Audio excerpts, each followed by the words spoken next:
Matthew chapter 9. And he entered into a ship and passed over, and came into his own city. And behold, there they brought to him a man sick of the palsy, lying on a bed. And Jesus, seeing their faith, said unto the sick of the palsy, Son, be of good cheer, thy sins be forgiven thee. And behold, certain of the scribes said within themselves, This man blasphemeth. And Jesus, knowing their thoughts, said, Wherefore think ye evil in your hearts? For whether is easier, to say, Thy sins be forgiven thee, or to say, Arise and walk? But that ye may know that the Son of Man hath power on earth to forgive sins. Then saith he to the sick of the palsy, Arise, take up thy bed, and go unto thine house. And he arose and departed to his house. But when the multitude saw it, they marveled, and glorified God, which had given such power unto them. And as Jesus passed forth from thence, he saw a man named Matthew sitting at the receipt of custom. And he saith unto him, Follow me. And he arose and followed him. And it came to pass, as Jesus sat at meat in the house, behold, many publicans and sinners came and sat down with him and his disciples. And when the Pharisees saw it, they said unto his disciples, Why eateth your master with publicans and sinners? But when Jesus heard that, he said unto them, They that be whole need not a physician, but they that are sick. But go ye and learn what that meaneth.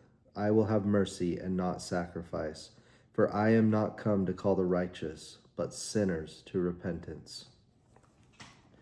Then came to him the disciples of John, saying, Why do we and the Pharisees fast oft, but thy disciples fast not? And Jesus said unto them, Can the children of the bride chamber mourn, as long as the bridegroom is with them? But the days will come when the bridegroom shall be taken from them, and then shall they fast. No man putteth a piece of new cloth unto an old garment, for that which is put in to fill it up taketh from the garment, and the rent is made worse. Neither do men put new wine into old bottles, else the bottles break, and the wine runneth out, and the bottles perish. But they put new wine into new bottles, and both are preserved. While he spake these things unto them, behold, there came a certain ruler, and worshipped him, saying, My daughter is even now dead. But come, and lay thy hand upon her, and she shall live. And Jesus arose and followed him, and so did his disciples.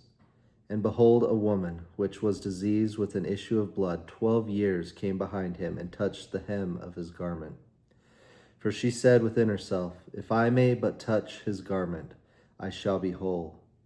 But Jesus turned about, and when he saw her, he said, Daughter, be of good comfort. Thy faith hath made thee whole. And the woman was made whole from that hour. And when Jesus came into the ruler's house and saw the minstrels of the people making a noise, he said unto them, Give place, for the maid is not dead, but sleepeth. And they laughed him to scorn. But when the people were put forth, he went in and took her by the hand, and the maid rose. And the fame hereof went abroad into all that land.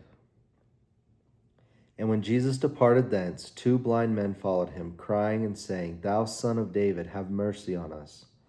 And when he was come into the house, the blind men came to him, and Jesus saith unto them, Believe ye that I am able to do this? They said unto him, Yea, Lord.